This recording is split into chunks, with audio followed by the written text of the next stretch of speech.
اللهم افتح لنا فتوح العارفين وارزقنا فهم النبيين والعلماء العاملين حفظ المرسلين وإمام المتقين برحمتك يا أرحم الراحمين.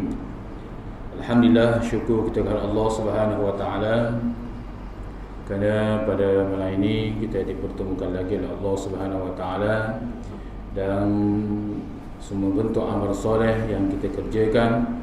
Mudah-mudahan ia menjadi amal soleh yang sangat dicintai oleh Allah Subhanahu Wa Taala. Inilah yang dikatakan sebagai isti'dadul maut qabla nuzulul maut, yakni kita membuat persediaan mati sebelum datangnya kematian, yakni memperbanyakkan memperbuat amal-amal soleh dan bekalan untuk kita bertemu Allah Subhanahu Wa Taala. Jadi pada malam ini kita sambung lagi kitab kita ini. Qala al-muallif rahimahullahu taala wa nafa'ana bi'ulumihi wa 'ulumina fid darain amin ya rabbal alamin. Dan jikalau baru ni kita ambil hadis Nabi seperti sabda Nabi SAW, jadi kita ambil atas sikit. Dan jikalau ada orang yang apa itu nescaya adalah ia mengkayakan dia dengan akal, tanda kebajikan di dalam dunia dan di akhirat. Jadi akal ni mulia akal apabila seseorang itu dia apa kesusahan, miskin, maka dengan akal lah menyebabkan kadang-kadangnya dia menjadi kaya, menjadi senang disebab akal dia bijak, dapat berfikir untuk mengkayakan. Itu di antaranya kelebihan akal yang ada pada seseorang. Dan dengan dia juga akal ini tanda kebajikan di dalam dunia dan akhirat, yakni dengan akal jugalah tanda seseorang itu dapat membuat kebaikan di dalam dunia dan di dalam akhirat. Dengan akal dialah dia dapat mengerjakan kebajikan, kebaikan di dalam dunia dan di akhirat. Itu orang panggil akal yang sehat. Hanya akal yang berpandukan kepada keimanan saja yang dapat melaksanakan kebaikan di dalam dunia dan akhirat. Adapun akal yang tidak berpandukan kepada iaitu kepada keimanan yang teguh, maka akal itu dia akan mengikut petunjuk nafsu. Itu di antaranya. Adapun akal yang mengikut dengan keimanan kepada Allah Subhanahu Wa Taala, maka akal itu dia akan fikir dengan kebaikan semua. Sikit-sikit dia fikir nak buat kebaikan itu, kebaikan ini, kebaikan bentuk di dalam dunia, kebaikan bentuk untuk di akhirat. Itu di antaranya kebijaksanaan akal. Seperti sabda Nabi sallallahu alaihi wasallam. Saya tengok juga dalam hadis Nabi sallallahu ini, Al-Imam Baihaqi meriwayatkan hadis ini. Dan begitu juga daripada Anas bin Malik dan seorang lagi iaitu Abdullah bin Abbas, yang mana sabda Nabi sallallahu alaihi wasallam adalah bagi tiap-tiap suatu itu mengkat pegawai, dan bahawasanya pegawai mukmin itu akal, kata Rasulullah SAW. Dan adalah bagi segala yang menjahat yang membawa kenderaan itu, tiap-tiap sesuatu ada yang membawa kenderaan, dan kenderaan manusia itu adalah akal. Di antara lagi Rasulullah SAW menyatakan lagi, iaitu tiap-tiap suatu itu ada pegawai dia, ada penjaga dia. Dan pegawai orang mukmin itu ialah akal. Orang mukmin ni dia banyak berpandu kepada akal yang sehat, yakni akal keimanan. Bukan orang munafik. Orang munafik dia banyak guna akal juga, tetapi akal dia tidak berpandukan kepada keimanan yang menjadi petunjuk kepada Al-Quran dan hadis. Itu orang munafik. Adapun orang beriman, pegawai dia adalah akal, yang mana akal itu bersumberkan daripada Al-Quran dan hadis. Maka dia akan kawal orang mukmin itu. Orang mukmin bila dia nak melakukan maksiat, dia akan guna akal dia, baik atau tidak ni. Ataupun dia bila dia kurang ibadah, dia akan fikir selalu, bagaimana ibadah aku ni, bagaimana kekurangan aku yang dalam bentuk ibadah pada Allah ni. Maka sentiasa menjaga dia. Ini disebabkan akal dia yang berpandukan kepada Al-Quran. Kalau saya tengok dalam hadis ni, wa kalamu wa isyaratul kalam an-Nawawi, diisyarat oleh kalam al-Imam an-Nawawi rahimahullahu taala, yang dimaksudkan pegawai akal ini, pegawai mukmin itu ialah akal yang berpandukan kepada Al-Quran, petunjuk. Itu. Maka dia akan kawal orang mukmin. Orang mukminin akan sentiasa dipelihara oleh Allah Subhanahu wa taala. Dan sabda Nabi sallallahu alaihi wasallam lagi, dan adalah bagi segala yang membawa itu, menjahat itu, yakni membawa kenderaan itu. Itu sesuatu itu ada yang membawa kenderaan, dan kenderaan manusia itu adalah akal. Akal lah yang akan bawa manusia pergi di mana. Akal lah yang akan membawa manusia menjadi jahat. Akal lah yang membawa sebagai kenderaan yang membawa manusia ini menjadi orang yang baik dan orang-orang yang soleh, dan bertambah lagi dekat dengan Allah Subhanahu wa taala. Ia sebagai kenderaan yang dibuat misal oleh Rasulullah sallallahu alaihi wasallam. Dan adalah bagi tiap suatu itu tiang, dan tiang agama itu akal. Jadi tiap-tiap sesuatu itu ada tiang dia. Surau kita ni ada tiang dia. Maka tiang kepada agama itu adalah akal. Itu tiang keteguhan iman Islam agama itu ialah akal. Akal, maksud akal di sini akal yang bersumberkan kepada keimanan kepada Allah Subhanahu wa taala. Maka dengan akal yang berpandu, yang bersumberkan Al-Quran dan hadis, keimanan itu, dia akan menjadi agama seseorang itu teguh. Itu di antaranya. Maksudnya orang panggil akal dia itu sebagai tiang, dan tiang itu dikuat lagi dengan diisi dengan keimanan, diisi dengan orang panggil ketakwaan daripada Allah Subhanahu wa taala. Sesuatu rumah itu nak kuat dia macam-macam lah, ada besinya, ada batunya, tu berapa besinya dalam nak mengukuhkan lagi tiang tu. Itu bentuk tiang semin. Tiang kayu pula, kayu pun kuat, kerah kayu ni, berbagai-bagai jenama kayu. Nak supaya kuat tiang itu. Itu di antaranya.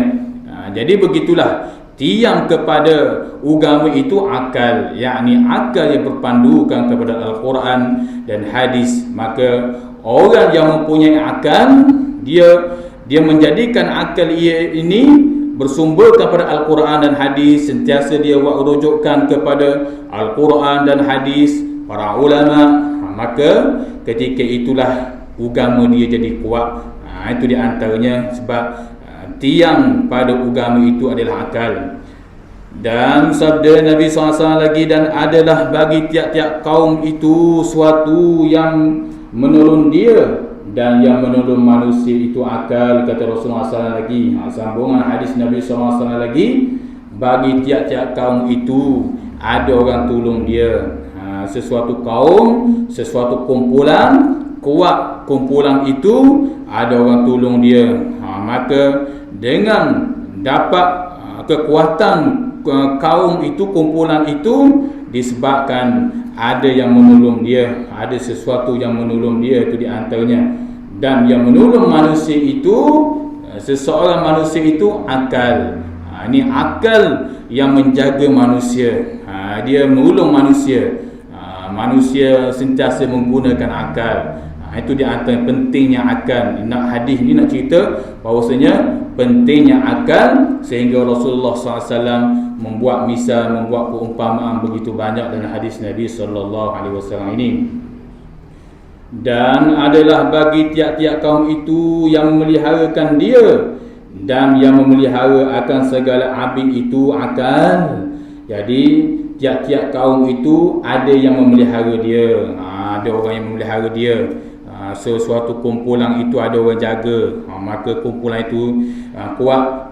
Ataupun kita kata sesuatu negara itu ada tentera jaga kat sepadang sebagai nak memelihara suatu kaum, suatu kumpulan, suatu negara, suatu bangsa. Maka yang memeliharakan segala abid itu akal, yakni abid orang ahli ibadah. Orang ahli ibadah, perkara yang nak memelihara dia semakin bertambah dekat dia kepada Allah, akal lah. Jadi sebab apa dia bertambah ibadah kepada Allah? Sebab dia guna akal lah. Akal dia sihat. Dia berasa kurang ibadah dia pada Allah, maka dia bertambah ibadah lagi. Dia tahu bahawasanya umur dia ni tak tahu bila dia akan bertemu Allah, bila Allah SWT akan panggil dia. Maka dia sentiasa menggunakan akal. Maka akal lah memelihara orang-orang yang ahli ibadah kepada Allah SWT. Dan adalah bagi tiap-tiap saudagar itu dagangan, dan dagangan segala yang menuntut ilmu itu akal. Jadi tiap-tiap saudagar, iaitu orang-orang penjual secara besar-besaran ini, barang dia ada riwayat dagangan, ada riwayat ekspor di mana saja. Dia nak bagi di mana saja, nak pergi negara ni ke, negeri ni ke, atau suatu tempat ni ke. Maka dagangan segala yang menuntut ilmu itu akal. Maka sesuatu yang nak menuntut ilmu Allah Subhanahu Wa Taala itu sebagai dagangan kepada yang menuntut ilmu itu, ialah mesti berpandu kepada akal. Sebab itulah Imam Syafi'i kata, iaitu akal salah satu nak menuntut ilmu Allah Subhanahu Wa Taala memerlukan akal yang cerdik, akal yang sihat, supaya mudah memahami ilmu Allah Subhanahu Wa Taala. Itu di antaranya. Qala musannif rahimahullahu taala wa nafa'ana bi'ulumihi wa 'ulumina fid darain amin ya rabbal alamin. Dan adalah bagi tiap-tiap rumah itu melangkarkan dia dan melangkarkan segala orang yang siddiq, orang yang shadiq itu akal. Dan bagi tiap-tiap rumah itu ada yang melangkah, yakni ada langkahan dia, ada tangga dia, ada tangga untuk kita naik sesuatu rumah itu.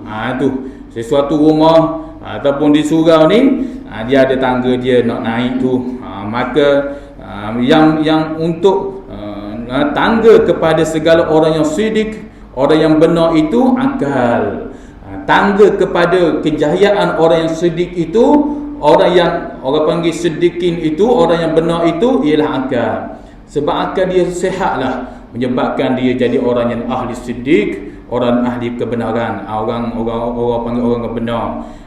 Sebab dia guna akal lah, dia menjadi orang yang benar, dia tidak berdusta. Ini berpandukan kepada akal yang sihat.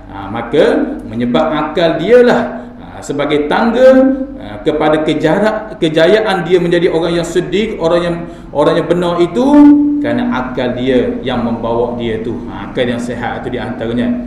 Dan adalah bagi tiap-tiap binasa itu yang meramaikan dia, dan yang meramaikan akhirat itu akal. Dan adalah bagi tiap-tiap binasa itu yang meramaikan dia, apa maksudnya? Yakni iaitu perkara yang meramai di sini ai fid dunya. Yang saya tengok naskah hadis itu, ai fid dunya, tiap-tiap yang meramaikan, ya, perkara yang membinasakan sesuatu keduniaan itu, ada perkara binasa dia. Setiap perkara urusan dunia ni bila kita fikir, kadang-kadangnya berpandu kepada akal, ada binasa dia kalau tidak berpandu kepada Al-Quran dan hadis. Perkara dunia dan disebut oleh Al-Imam Ibn Asakir wa Abu Munzir, dia kata apa? Wal aqlu, iaitu dia sebut wal aqlu fi amri dunya mudarrah. Akal ini pada urusan dunia ini dia akan menjadi mudarat. Kalau urusan dunia ni, kalau kita tidak berpandu kepada Al-Quran dan hadis, maka akal ini jadi rosak. Tu kalau urusan dunia kita berpandukan kepada Al-Quran hadis, pergilah kita nak pergi di mana saja pun dalam urusan kehidupan dunia kita, nak buat apa-apa urusan dunia, perniagaan ke, tak kira lah.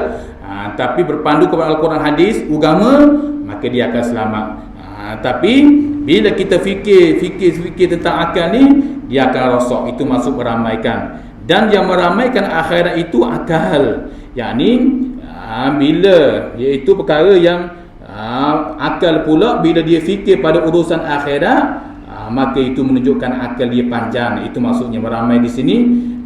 Adapun kalau kita fikir urusan akhirat, akal ni, maka itu tanda akal dia panjang. Akal itu akal yang sehat. Itu yang dimaksud. Wa isyara li Iman Ibnu Asakir wa Abu Munzir. Itu di antaranya. Batulah perbahasan hadis Nabi SAW itu cukup luas. Tapi bila kita mengaji hadis, tak bolehlah kita mempelekehkan orang. Ni berdoa, hak ni panggil macam-macam jenis. Tak boleh. Sebab itulah orang yang mengaji ilmu usulul hadis, sebelum nak mengaji ilmu hadis kena mengaji usulul hadis, ulumul hadis dulu. Nak mengaji tafsir Al-Quran kena mengaji ulumul Quran dulu. Sebab itulah orang kadang-kadang dia mengaji ilmu hadis, kebanyakan dia berasa dia pandai belaka, dia tahu belaka. Ini bahaya. Sebab itulah Maulana Husain Al-Qudri dia selalu pesan, kita dalam kita mempelajari ilmu hadis ni jaga. Penyakit paling besar seorang ilmu hadis ataupun orang yang ambil dari bidang hadis ni, dia suka membid'ahkan orang, dia suka orang panggil mempelekehkan orang. Ini suatu penyakit. Sebab urusan ilmu hadis ni luas. Murad Nabi kata begini, kalau kita tengok luar di luar orang, tapi yang dimaksud oleh Nabi SAW sebenarnya begini. Ini semua dibahaskan oleh para ulama. Itu di antaranya. Sebab itulah tu ilmu hadis ni luas. Sebab itulah ada seorang hamba Allah tu dia kata, kalau siapa ada anak-anak cucu, masuklah dalam bidang hadis, masuklah pelajarilah ilmu hadis. Orang duduk belah pasti bingung lah. Dia kata belajarlah ilmu hadis, kerana ilmu hadis lah kita akan nampak kelemahan di mana saja kelemahan orang-orang yang ahli ibadah, orang-orang yang panggil yang tidak berpandukan hadis Rasulullah. Itu saya dengar begitu, saya tahu berat. Suatu perkara yang berat lah. Kita belajar ilmu hadis ni bukan untuk kita nak mempelekehkan orang, nak melemahkan orang, nak membid'ahkan orang, ataupun nak kata orang ni dah betul nak buat ni sehingga di kalangan ulama buat pun dia mempertikaikan. Bukan begitu dalam kita mempelajari ilmu hadis. Ilmu hadis adalah ilmu daripada Rasulullah SAW. Maka kita memerlukan kepada sifat tawaduk yang lebih. Itu di antaranya. Ini satu penyakit besar. Sebab orang yang dapat menguasai ilmu hadis, dia akan nampak selalu ni tak jadi ni, dia ni baca hadis ni sanad salah ni, gini ni, tu bahaya, penyakit. Na'udzubillah min zalik. Memanglah kita mengaji ilmu hadis kita dapat tahu bila orang ni baca hadis kita tahu ini hadis ni tak betul cara dia gini betul. Tapi kita kena tepi. Itu suatu penyakit yang sangat bahaya. Itu di antara. Sebab kalau kita tengok perbahasan ilmu hadis memang cukup luas. Itu di antaranya. Qala musannif rahimahullahu taala wa nafa'ana bi 'ulumihi wa 'ulumina fid darain amin ya rabbal alamin. Dan adalah bagi ni sabda Nabi SAW lagi, dan adalah bagi tiap-tiap manusia suatu peninggalan yang disesat orang kepadanya, dan sebab orang akan dia kerananya, maka peninggalan segala manusia itu akal, dan adalah bagi tiap-tiap peliharaan itu khimah, dan khimah segala mukmin itu akal. Sabda Nabi SAW lagi, tiap-tiap manusia itu ada suatu peninggalan yang disesat, yang dihilang, maksud disesat orang kepadanya.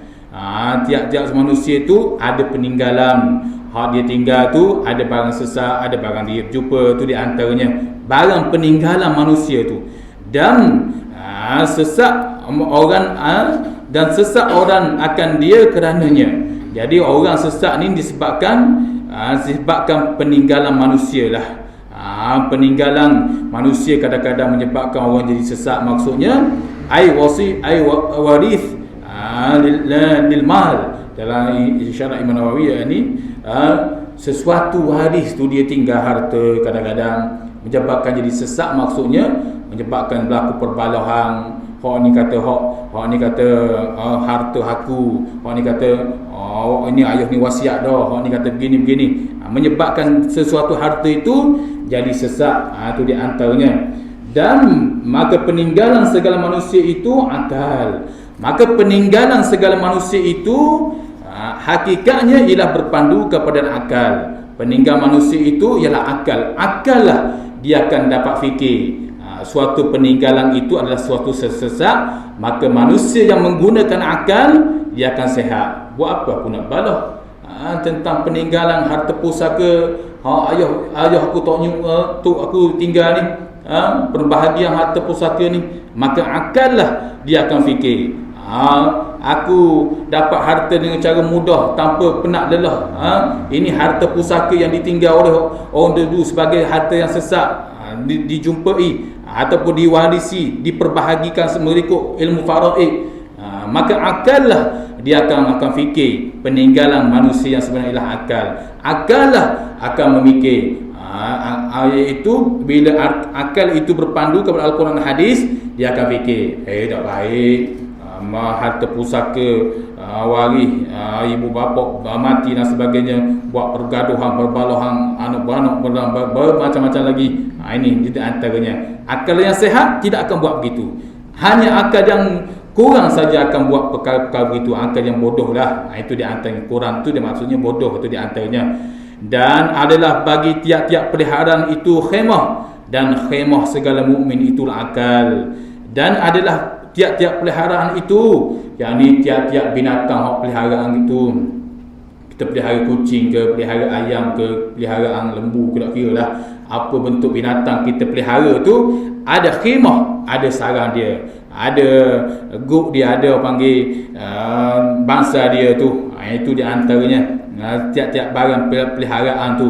Dan ataupun rebang, kalau ayam kau rebang, tu khemah segala mukmin itu, orang panggil rebang ataupun sarang segala orang mukmin itu ialah akal. Maka orang mukmin ni dia sentiasa duduk dalam akal. Duduk dalam akal. Sebab akal itu, hadis yang di atas itu merupakan pegawai dia. Akal lah akan menjaga seseorang mukmin itu sama ada menjadi baik ataupun menjadi jahat. Itu di antaranya. Ini hadis ini nak menceritakan pentingnya akal. Sebab itulah dalam hadis ini, kalau di bawah syarah ia tu disebut haram rosak akal dengan bahan kuda, bahan ganja, dadah dan sebagainya, ataupun perkara-perkara yang lain lagi. Rosak akal itu hukumnya adalah haram. Itu di antaranya. Qala al-musannif rahimahullahu ta'ala wa nafa'ana bi'ulumihi wa 'ulumina fid darain amin ya rabbal alamin. Pengajaran yang ke-43, berkata segala ulama radhiyallahu anhum bahwasanya akal itu adalah lebih dan ada kurang, seperti firman Allah Subhanahu wa taala, fa'tabiru ya ulil absar, yakni ambillah ibarat olehmu he segala empunya akal. Sebab itulah Allah Subhanahu wa taala selalu sebut dalam Al-Quran, Allah Taala tahu manusia ni ada akal yang lebih, ada yang akal yang kurang, ada akal yang cerdik, ada yang akal yang kurang cerdik. Itu sebab tu Allah selalu menyatakan Al-Quran, fa'tabiru ya ulil absar, ambillah pengajaran he empunya akal. Itu di antaranya. Allah selalu menyatakan, hai orang beriman, ambillah pengajaran. Itu di antaranya. Sebab itulah Al-Imam Sufyan bin Uyainah, Al-Imam Sufyan bin Uyainah pernah berkata, kalulah sentiasalah kamu memberi nasihat kepada sesiapa saja. Jangan kamu menunggu kesempurnaan diri kamu barulah kamu nak beri nasihat kepada orang. Jikalau kamu nak mendapat kesempurnaan diri kamu seperti maksum Rasulullah SAW, maka nescaya tidak ada yang memberi penasihat. Kerana orang mukmin itu sentiasa mengambil ibrah, ambil pengajaran. Sebab itulah Allah menyatakan Al-Quran, kata Sufyan bin Uyainah, iaitu sebab itulah Allah selalu menyatakan Al-Quran, fa'tabiru ya ulil absar, ambillah pengajaran, ambillah ibarah, hei orang-orang yang mempunyai akal. Allah Ta'ala tahu manusia ni, dia walaupun dia kurang tapi dia masih mempunyai akal. Akal dia tu walaupun dia tak belajar tinggi, disebabkan akal dia tidak mengatasi akal orang lain, boleh belajar tinggi, akal dia cerdik orang lain, tapi akal dia itu masih sihat lagi. Walaupun akal orang itu kurang sihat, tapi akal itu boleh berpandu lagi pada Al-Quran dan hadis. Bahkan akal yang kurang inilah, jika dia berpandukan kepada Al-Quran dan hadis, berpandukan kepada keimanan kepada Allah Subhanahu wa taala, hakikatnya dia lebih cerdik berbanding akal orang yang cerdik, tetapi tidak berpandukan kepada keimanan kepada Al-Quran dan hadis Nabi SAW. Itu di antaranya. Patutlah Allah selalu menyebut ya fa'tabiru ya ulil absar. Itu di antaranya. Qala musannif rahimahullahu ta'ala, wa nafa'ana bi'ulumihi wa 'ulumina fid darain ya rabbal alamin. Kata Ibnu Abbas, yakni Abdullah bin Abbas, bermula kepala akal itu 3 perkara. Pertama, memaafkan kesalahan manusia. Kedua, merendah diri dan kepada orang yang kurang martabat daripadanya. Ketiga, dahulu ia bicara, kemudian maka berkata ia.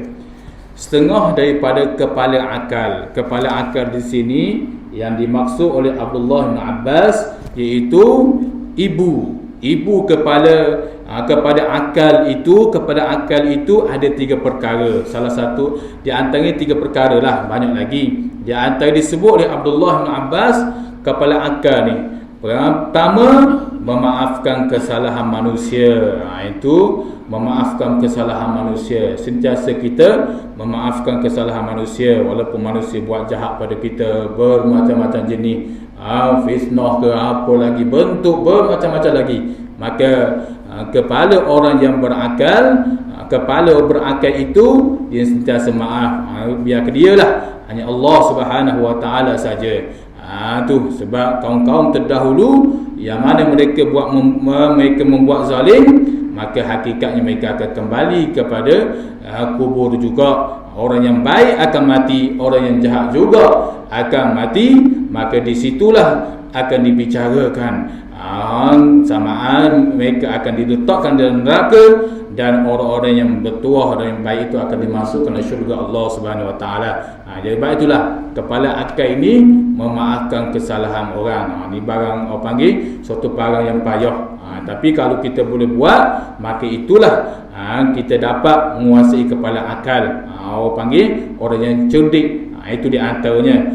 Kedua, merendah diri kepada orang yang kurang martabat daripadanya. Jadi salah satunya kepala akal itu lagi, ibu kepada kepala akal lagi, hok panggil barang hok payah ni.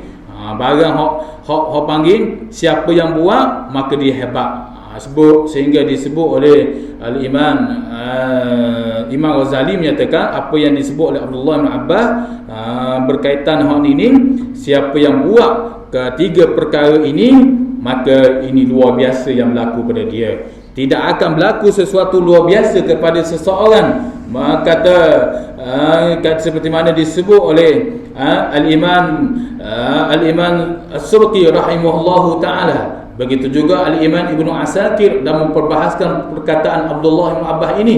Dia menyatakan bahawasanya tidak akan berlaku pada diri seseorang luar biasa, melainkan seseorang itu buat luar biasa. Itu di antaranya. Banyaklah apa luar biasa. Seorang itu selalu melakukan solat tahajud ke, dia buat perkara luar biasa.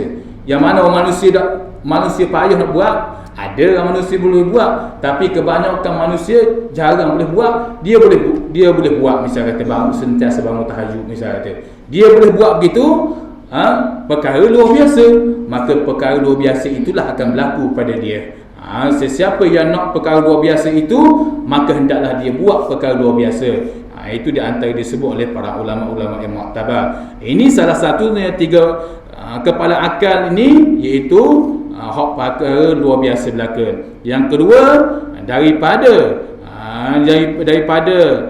3 perkara kepala akal itu, merendah diri kepada orang yang kurang martabat daripadanya. Itu orang yang kurang martabat daripada kita rendah diri, kita sifat tawaduk. Tak kira nisbah ilmu ke, nisbah harta ke, nisbah keturunan ke, tak kira.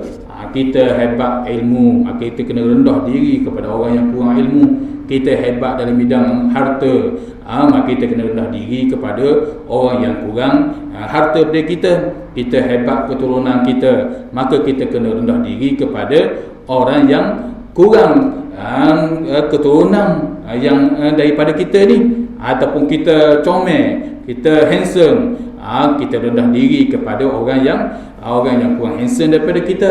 Ataupun kita boh, kita menteri, kita wakil rakyat, kita apa lagi, kita kena diri kepada orang yang bawahan. Itu adalah kepala akal. Sebab hak ginilah payah orang buat, memaafkan kesalahan orang tu tadi tu. Bukan senang nak buat, tapi dia perkara luar biasa. Perkara luar biasa itulah disebut oleh Imam Subki, sesiapa yang membuatnya maka perkara luar biasa akan berlaku pada dia. Sesiapa yang nak luar biasa yang berlaku pada dia, maka hendaklah dia buat perkara luar biasa. Itu di antaranya. Jadi merendah diri kepada orang yang di bawah ini payah. Itu di antaranya. Kebanyakan dia rasa aku lebih, maka aku nak rendah diri pada dia. Aku boh ni kan, maka aku nak rendah diri pada kuli-kuli aku ni. Tu jarang. Sedangkan di sana adalah martabat yang mulia. Bahkan Rasulullah SAW, bila sebenarnya Abdullah bin Abbas yang ambil perkataan Rasulullah SAW, bahawa Rasulullah dalam hadis lain seperti mana Al-Imam Baihaqi menceritakan, Rasulullah kata tidak akan mulia seseorang orang yang atasan itu melainkan orang yang di bawahnya. Tidak akan jadi seseorang itu pemimpin disebabkan ada orang bawahan dia. Tidak akan jadi seseorang itu boh disebabkan ada orang yang di bawah dia. Seseorang itu tidak akan boleh jadi ustaz, tidak boleh jadi cikgu, tidak boleh jadi tok guru. Kalaulah kau tidak ada anak murid, bagaimana? Maka martabat seseorang itu jadi tinggi disebabkan orang bawahannya. Itulah Rasulullah SAW bila para sahabat berhijrah di Madinah, para sahabat rasa kesenangan, mendapat kesenangan bedam sehingga dapat buka Fathul Mekah, dapat masuk Mekah, kejayaan Rasulullah bersabda, kamu kena ingat, Rasulullah memberi peringatan kepada pembesar-pembesar Islam. Kamu kena ingat, wahai pembesar-pembesar Islam, wahai sahabat-sahabatku, kita jangan lupa bahawasanya disebabkan kita ni pembesar menjadi parlimen peran disebabkan orang bawahan lah. Punca daripada orang bawahan lah menyebabkan kita jadi mulia. Itu di antaranya perkataan sabdaan Nabi sallallahu alaihi wasallam, itu di antaranya. Dan sabda Nabi, dan di antara lagi kata Abdullah bin Abbas lagi, ketiga, dahulu ia bicara, kemudian maka berkata ia. Yani ketiga, salah satu kepala akal ni iaitu dahulu ia bicara, yakni dia berbicara dulu, kemudian maka baru dia berkata. Yakni dia nak buat suatu perkara tu, dia akan fikir dulu, tu maksudnya. Yakni yang ketiga ni, dahulu ia bicara, kemudian maka berkata ia. Maksudnya dia orang kepala akal ni, dia nak cakap sesuatu perkara ni, dia fikir dulu, bukan main pah gitu saja. Orang yang ada kepala akal ni, akal dia hebat luar biasa ni, dia akan fikir dulu sebelum dia bercakap, bukan bakal cakap saja lepas tu baru menyesal. Sebab tu Sayyidina Ali karramallahu wajhah pernah berkata, orang yang bodoh itu ialah dia berkata dahulu baru dia menyesal. Itu orang bodoh. Dia menyesal, dia kata parok-parok dulu, dia redah parok-parok dulu, baru dia mikir, Allah nyesalnya aku kata begitu tadi, Allah nyesal parok aku kata begitu tadi, sepatutnya aku nak kata begitu. Itu orang bodoh, kata Sayyidina Ali karramallahu wajhah. Ada pun orang yang cerdik, dia berfikir dahulu. Dia nak berkata sesuatu tu molek atau tidak, dia fikir. Kalau berasa molek, dia akan kata. Kalau hak tak molek, dia simpan, kemah-kemah. Tu di antara perbezaan antara orang yang ada akal dan orang yang tidak ada akal. Itu di antaranya. Qala musannifu rahimahullahu taala. Dan kepala bebal itu, kata Abdullah bin Abbas lagi, kepala bebal itu pun 3 perkara. Kepala bodoh itu, yakni kepala orang yang bodoh itu pun ada 3 perkara. Mana? Pertama, membesar diri dia, sentiasa besar diri, cakap besar diri sama gini, cakap ala besar diri sama. Na'udzubillah min zalik. Itulah salah satu perkara yang mudah orang nampak. Kata Sayyidina Ali karamallahu wajhahu adalah keluar dari perkataan orang-orang yang membesar diri. Jadi mudah orang boleh kenal selalu. Orang boleh kenal selalu dia ni cakap besar biasanya ni. Sebab Sayyidina Ali kata salah satu mudah, lebih tajam, lebih mudah untuk memahami perkataan gerak-geri seseorang ialah orang yang bersombong. Kata Sayyidina Ali. Kalau orang sombong, kita bercakap, mungkin kita boleh kenal selalu, dia ni cakap sombong, dia ni nampak selalu. Sebab itulah Sayyidina Ali kata lebih tajam, lebih mudah untuk memahami perkataan ialah orang yang sombong. Orang sombong ni mudah selalu kita nak faham dia. Itu di antaranya. Ini tanda yang pertama, orang iaitu kepala beban, kepala bodoh di sini ialah orang membesar diri. Kedua, banyak berkata yang tiada yang membawa pada manfaat. Tu dia banyak berkata yang tidak memberi manfaat. Banyak berkata hak tidak memberi faedah. Itu di antaranya. Maknanya kalau berkata perkara yang memberi faedah, menyukai saudara dia, membahagia saudara dia, membawa kata-kata yang membawa kepada kebahagiaan keluarga dia, tu tak apa. Walaupun panggil ada lawak-lawak sikit, ada tu tak ada apa salah. Itu di antaranya. Melainkan dia sudah banyak berzikir, lainlah. Kalau dia cakap yang tidak memberi faedah kepada keluarga, kepada ahli keluarga dia ke, ataupun dalam jiran dia ke, tak kira siapa pun, kawan dia ke, kalau dia cakap yang tidak memberi faedah, tetapi kurang berzikir pada Allah, maka apa yang disebut oleh Al-Imam Abu Yazid Al-Bustan, dia kata kamu makhluk, kamu hamba kepada perkataan. Tu kamu hamba pada perkataan kamu tu. Kamu bukan hamba kepada Allah. Tu kata-kata wali tu. Sebab dia waqiah pada kata hakikatnya kita ni dikelilingi oleh makhluk belaka. Hari-hari kita jadi hamba kepada tandas. Hari-hari kita jadi hamba kepada makanan. Hari-hari kita jadi hamba kepada kenderaan nak pergi sini. Hambalah tu. Itu.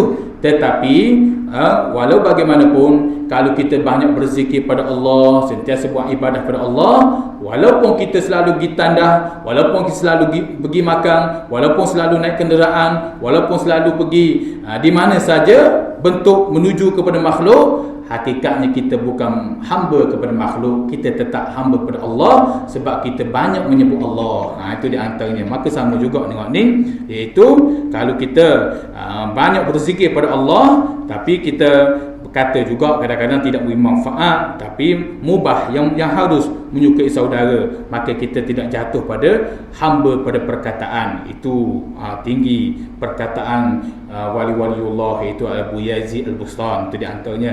Ketiga, diaitkan akan segala manusia yang mengerjakan suatu pekerjaan dan ada ia pun mengerjakannya. Ini satu orang yang bodoh juga, orang yang kepala bodoh ni orang yang paling bodoh lah. Kepala bodoh ni orang paling bodoh. Kepala akal ni orang yang paling cerdik. Itu masuk kepala tu orang paling cerdik, kepala akal.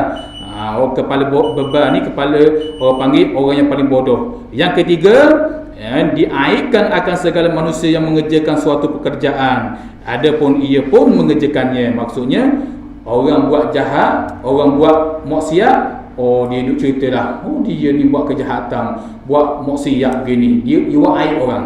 Boleh dia buat maksiat begini, tapi dia pun buat sendiri. Itu orang yang bodoh, orang paling bodoh. Dia orang lain buat maksiat, dia buat aib, dia tahu jahat dia ni, buat kejahatan begini, buat maksiat begini, tak patut begini. Dia buat aib, dia cerita ke orang. Tapi dia sendiri buat dengan maksiat itu, kejahatan itu. Itulah orang panggil orang yang paling bodoh, orang yang kepala akal, yakni orang paling bodoh. Itu kata Abdullah bin Abbas. Itu di antaranya. Qal musannif rahimahullahu taala, dan perhiasan laki-laki itu pun 3 perkara. Pertama, berilmu serta tiada adalah pada segala hukum. Kedua, iaitu memurahkan hartanya akan segala manusia dan dengan tiada dibangkit akan dia. Ketiga, sangat ia usaha pada barang segala pekerjaan yang kebajikan serta tiada menuntut ia dunia kerana bermula akal. Dan perhiasan laki-laki itu, kita berhenti di sini. Apa yang kita dengar pada malam ini, kata-kata para ulama, kata-kata hadis Nabi SAW, mudah-mudahan Allah Subhanahu Wa Taala sentiasa memberi kesihatan pada akal kita. Kita dapat menjaga akal kita, kerana akal yang sihat itu tak dapat tidak mesti berpandukan pada Al-Quran dan hadis Nabi SAW. Maka dengan itulah akan menjadi kesuburan keimanan dia. Maka bila iman menjadi subur, menjadi teguh, maka akal jadi sehat. Itu di antaranya. Sebaliknya kalau kita tidak berpandu oleh Quran dan hadis, walaupun cerdik secara mana pun, akal hebat secara mana pun, maka hakikat dia orang yang paling bodoh kerana dia tidak berpegang kepada Al-Quran dan hadis, apa yang disebut oleh para ulama. Itu di antaranya. Jadi sekadar itu dulu. Wallahu a'lam. Auzubillahi minasyaitonir rajim. Bismillahirrahmanirrahim. Ya Rabbana lakal hamdu kama yanbaghi li jalali wajhika al-azim sultanik. Allahumma salli ala Muhammadin wa ala Muhammad. Allahumma aghnina bil ilmi wa zayyinna bil hilmi wa akrimna bit taqwa wa bil afiyah. Rabbana atina fid dunya hasanah wa fil akhirati hasanah wa qina adzaban nar. Wa sallallahu ala Muhammadin wa ala alihi wa sahbihi wa sallam. Walhamdulillahi rabbil alamin. Assalamualaikum warahmatullahi taala wabarakatuh.